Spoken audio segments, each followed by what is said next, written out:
deep in the heart of the enchanted forest, where trees whispered secrets to the wind and rivers sang lullabies to the stones, there lived a wild cat named Azar. His fur was sleek as midnight, his emerald eyes burned like twin flames, and his paws moved with the silence of the night itself. The creatures of the forest feared him, for he was swift, cunning, and untamed. Yet Azar lived by an unspoken code. He hunted only when he must, never for sport, and never out of cruelty. One autumn evening, as the golden leaves fell like scattered coins, Azar prowled through the undergrowth, his keen senses alert.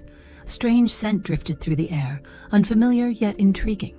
It was neither prey nor predator, but something else entirely.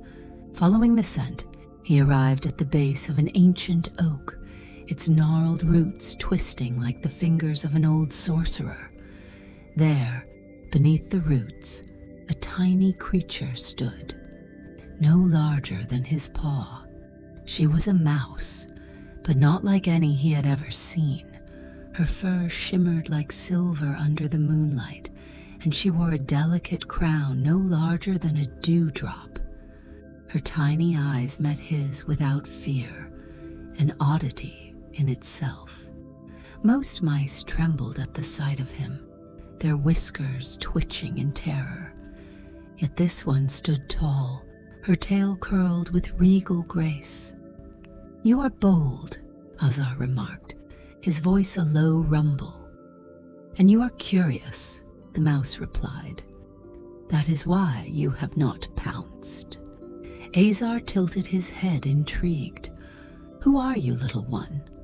"I am Princess Liora, heir to the Moonlit Warren," she declared, "and I require your help." Azar let out a deep, amused purr. A princess in need of a wild beast? Unusual. Leora's delicate nose twitched. Unusual times call for unusual alliances. My kingdom is under threat. The shadow serpent has awakened from its slumber beneath the black hollow, and it seeks to devour all in its path. My people cannot fight it, but you might stand a chance. Azar's ears flicked back. The shadow serpent was more than a myth. It was an ancient evil that slumbered for centuries beneath the forest, only to awaken when darkness threatened to overtake the land. Even Azar, for all his strength, had never dared venture near the Black Hollow. "And what do I gain from this?" he asked. "A favor from a princess," Liora said, a knowing gleam in her eyes. Azar studied her for a moment longer before letting out a sigh. "A foolish errand," he muttered, "but one I find myself unable to refuse." The journey to the Black Hollow was treacherous. The deeper they ventured, the colder the air became. The very earth seemed to recoil beneath their steps, the trees twisting unnaturally, their branches resembling skeletal fingers. Liora, for all her small size, moved with surprising swiftness, her light paws making barely a sound. Azar stayed close, his instincts on high alert. As they neared the entrance to the shadow serpent's lair, a foul stench filled the air, like rotting leaves and something far worse. A deep guttural hiss echoed through the cavernous darkness. Azar's muscles tensed. From the shadows, two enormous yellow eyes opened, each the size of a boulder. "You dare disturb my slumber." The voice was ancient, layered with malice. Azar crouched low, his claws unsheathed. "You have disturbed the forest first, serpent. I am here to end that." A low rumbling laugh filled the cavern. "A wild cat and a princess mouse? How amusing. Tell me, little warrior, do you believe you can match me in battle?" "I do not believe," Azar growled. I act. With that, he lunged. The battle was fierce. The shadow serpent was as swift as it was massive, its fangs dripping with venom, its scales harder than any stone. Azar dodged and struck, his claws raking against its hide, but the beast was relentless. Liora, small as she was, used her own cleverness, darting between the rocks, distracting the serpent with quick movements, forcing it to divide its attention. At last, Azar found an opening. He leaped, sinking his fangs into the serpent's eye. The beast let out a deafening roar, thrashing in agony. With one final mighty strike, Azar raked his claws across its throat. The serpent convulsed before collapsing into the depths of its lair, vanquished. Panting, Azar turned to Liora. The little princess looked up at him, her silver fur glistening with dust and triumph. "You have saved my kingdom," she said, bowing deeply. "You are more than a wild cat, Azar. You are a legend." Azar flicked his tail. Legends fade, but the forest remains safe. That is enough for me. Yet, as he watched the princess mouse disappear into the night, he knew their paths would cross again.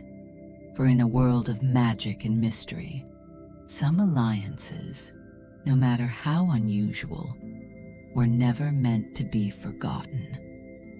As the days turned into weeks and weeks into months, the memory of the battle between Azar and the shadow serpent slowly faded from the minds of most creatures in the forest. But Azar did not forget.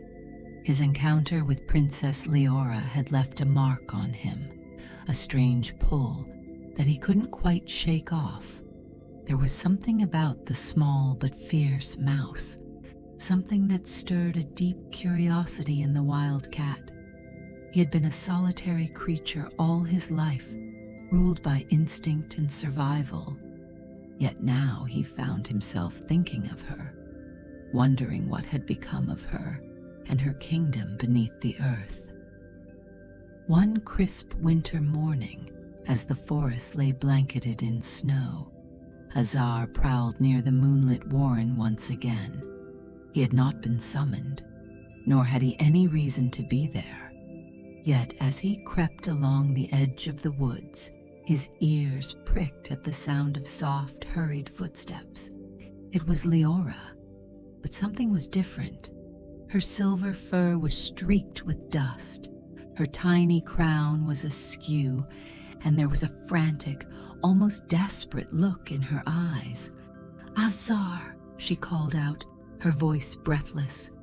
Azar emerged from the shadows, his gaze fixed on her. "You return. What troubles you, princess?" She ran to him, her small body trembling. The shadow serpent was not the only threat lurking in the black hollow. I did not know, but now something worse has awakened. Azar narrowed his eyes. "Worse than the serpent?" Liora nodded, her whiskers twitching anxiously. "Yes, it is a spirit, a dark, ancient force that had been imprisoned beneath the earth for centuries. When the serpent fell, it must have disturbed the prison's seal. Now, the spirit grows stronger, feeding on the fear and despair of the creatures in my kingdom. My people are falling into deep, unending sleep, one by one. Soon they will not wake again." Azar felt a chill run through his fur.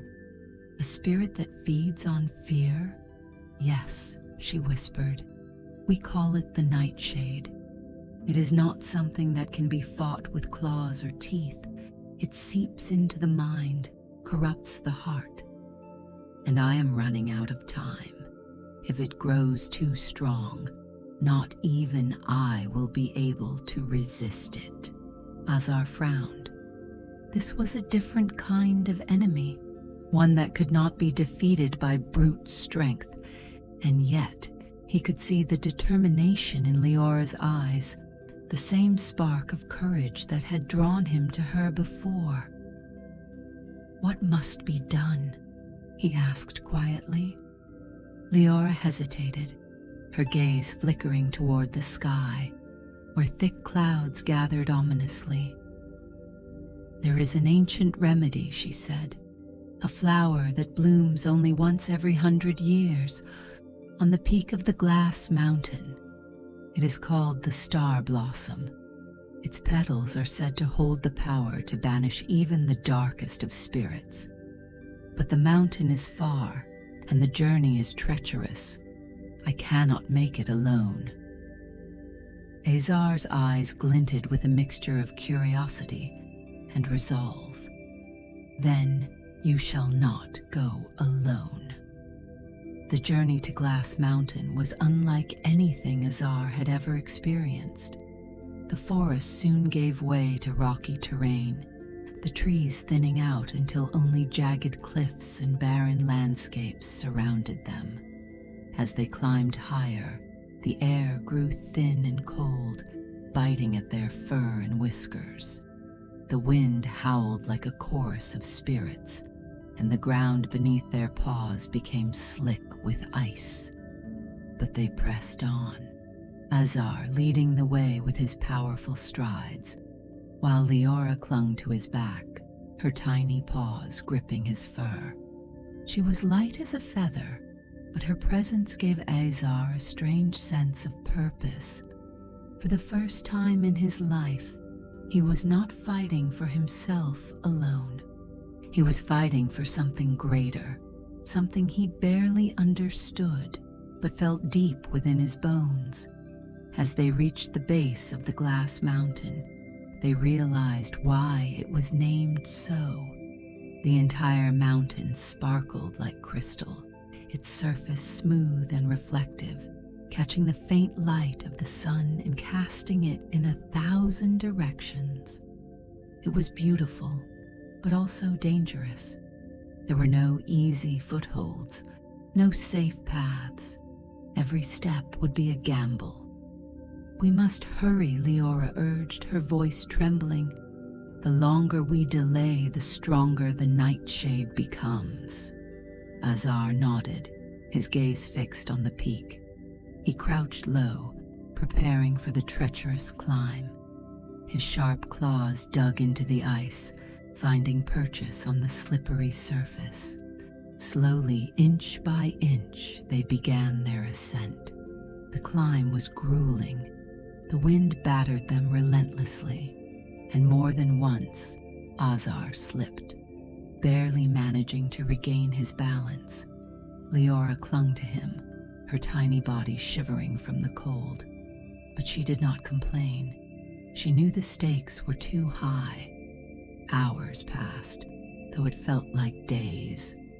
The sun sank lower in the sky, casting long shadows across the mountain. But at last, just as dusk began to fall, they reached the summit. There, in the center of the peak, stood the star blossom. It was a delicate, ethereal flower, its petals glowing faintly in the dim light, as if made of stardust. It was unlike anything Azar had ever seen, fragile and beautiful, yet pulsing with a quiet, ancient power. Liora carefully dismounted from Azar's back and approached the flower, her tiny paws trembling as she plucked it from the icy ground. The moment she held it in her grasp, a soft, warm light spread through the air, cutting through the cold. "We have it," she whispered, relief flooding her voice. "Now we must return, before the nightshade claims more lives." But as they turned to descend the mountain, a shadow fell across the peak. From the depths of the sky, swirling like black smoke, the nightshade itself appeared. Its form was indistinct, a dark, shapeless mass, but its eyes, two glowing orbs of crimson, pierced through the darkness, locking onto Azar and Liora with malevolent intent. "You cannot escape me," it hissed.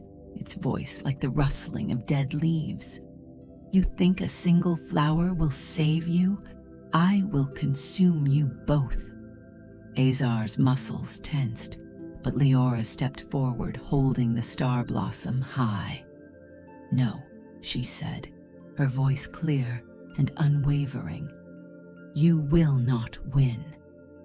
The nightshade let out a horrible screech, and for a moment, the air seemed to shudder.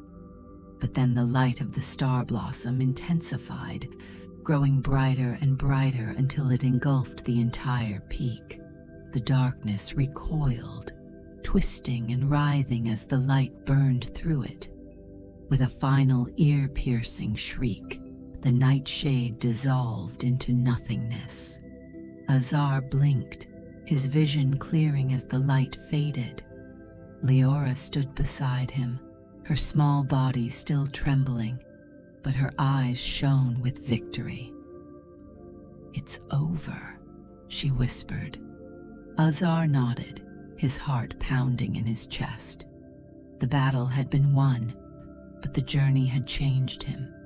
He had not merely fought for survival this time. He had fought for her, for the Princess Mouse who had shown him that there was more to the world than the wild instinct that had driven him all his life. As they made their way back down the mountain, Azar glanced at Liora, a soft smile curling on his lips. "Perhaps," he mused, "there is something to be said for unusual alliances after all." And though the road ahead would be long, Azar knew that whatever.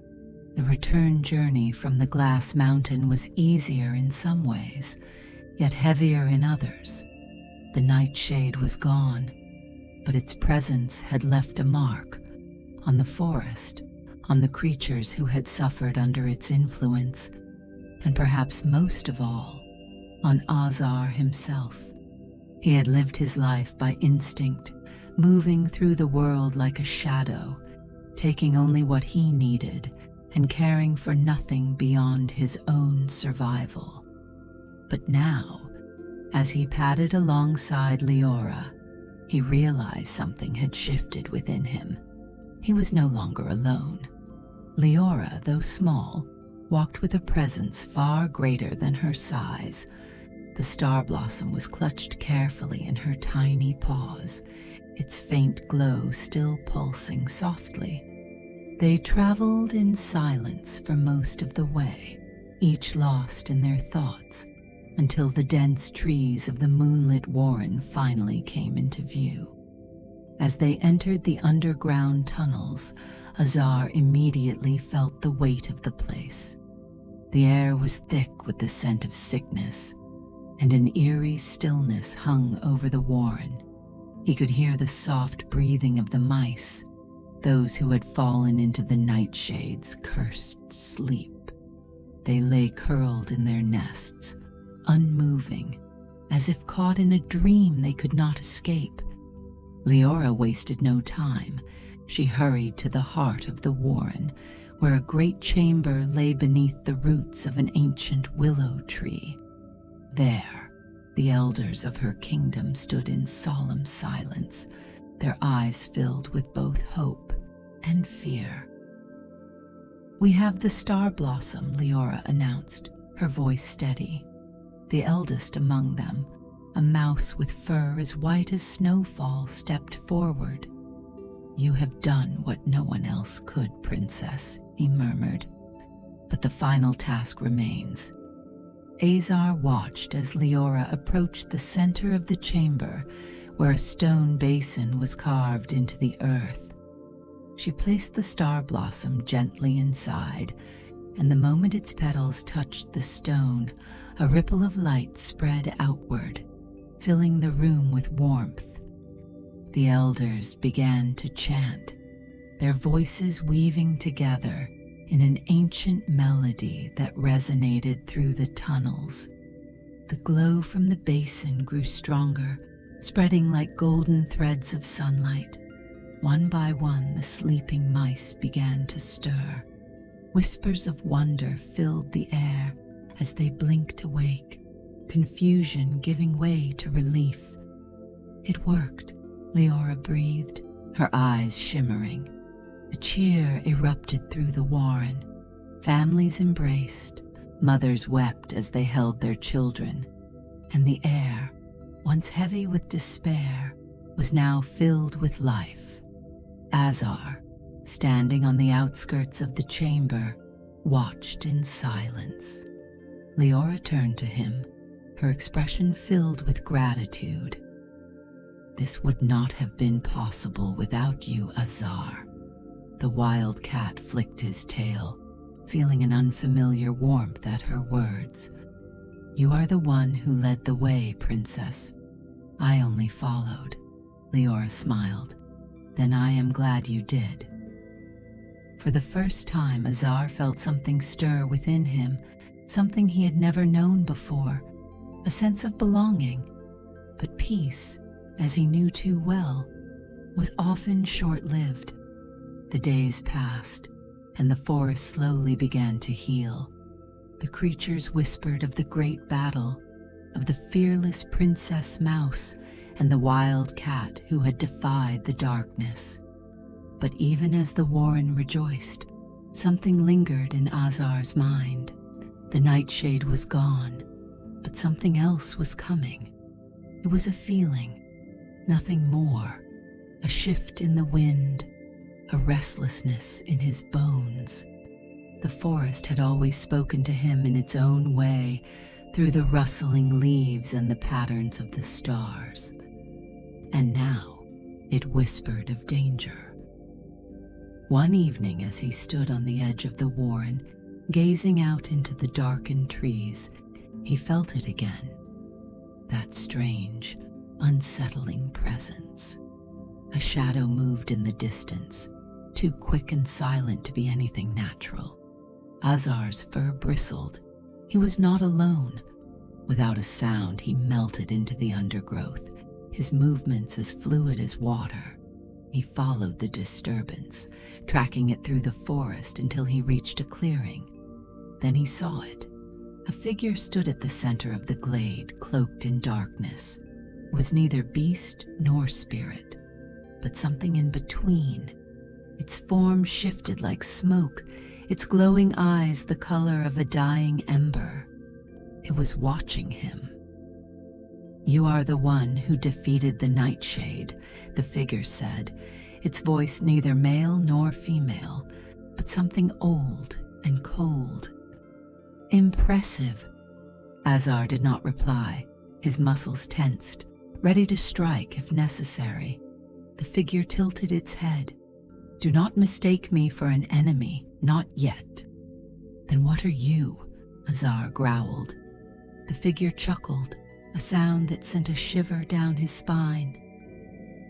"A messenger," it said.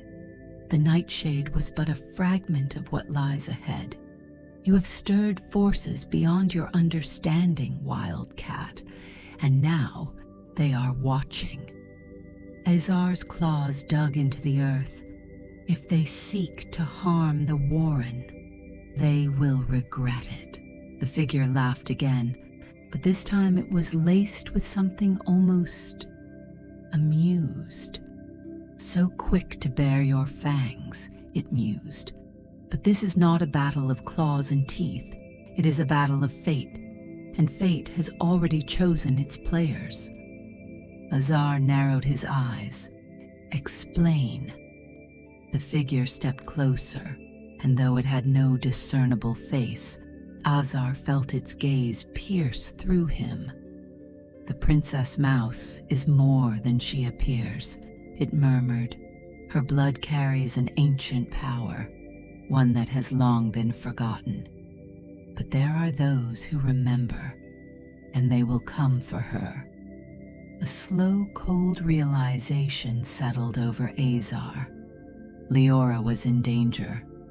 Before he could speak, the figure's form began to dissolve, the shadows curling away like mist in the wind. "Protect her if you can, wild cat," it whispered. "But know this, when the time comes, she will have to choose." and that choice will change everything." Then it was gone. Azar stood in the clearing, his heart pounding. The forest was silent once more, but the words of the shadow lingered. Liora was more than she knew, and something was coming for her. Turning swiftly, Azar raced back toward the warren, his mind a storm of thoughts. He had once fought against the shadow serpent, and he had stood against the nightshade. But this was something far greater. He would not let harm come to Liora, no matter what fate had in store. Azar moved through the forest like a shadow, his every sense heightened, his every instinct screaming danger. The words of the dark figure echoed in his mind. Liora will have to choose, and that choice will change everything. He didn't understand what it meant, but he knew one thing for certain. She was in danger, and he would not let anything happen to her. When he reached the entrance of the moonlit warren, his sharp eyes scanned the surroundings. Everything seemed normal. The mice were still celebrating their victory over the nightshade, their tunnels lit with the soft glow of fireflies, their voices filled with laughter and relief. But Azar knew better. The true danger had not yet come. Without hesitation, he slipped through the tunnels until he found Liora, seated atop a smooth stone, deep in thought. The glow of the star blossom had faded, and yet she still held it close, as if she could still feel its magic within her grasp. She looked up as he approached, and the worry in her eyes told him that she, too, sensed something was wrong. "You're troubled," she said quietly. Azar sat beside her, his emerald eyes locking onto hers. "Something is coming, Liora. Something worse than the nightshade, and it is coming for you." She didn't flinch. "I know." Azar's tail flicked. "You knew?" Liora sighed. "Not exactly, but I have felt it ever since we returned. A presence watching me, pulling at me, like something buried deep inside me is waking up." Azar studied her. "The figure I encountered told me that your blood carries an ancient power, one that has been forgotten but not lost." Leora's ears twitched. "I don't know what that means." Azar took a breath. "It means that whatever comes next, you are at the center of it." Before Liora could respond, a sudden boom echoed through the tunnels, shaking the ground beneath them. Screams erupted in the distance. Azar was on his feet in an instant, his claws unsheathed, his body tense. Then from the shadows, they came. They were creatures unlike any he had seen before, tall, slender, and made of swirling mist, their forms constantly shifting. Their eyes burned with a golden light, and their movements were eerily silent. They did not walk, but rather glided through the warren, their very presence sending waves of unease through the mice. The warren guards rushed to defend their home, but their weapons passed through the creatures like air. Azar stepped in front of Liora, his muscles coiled, ready to fight.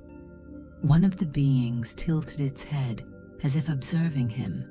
Then it spoke, its voice smooth yet ancient. "We have not come for you, wild one." Azar let out a low growl. "You will not touch her." The creature ignored him and turned its gaze to Liora. "Princess of the Moonlit Warren, child of the forgotten lineage, your time has come." Leora's breath hitched. "What do you mean?"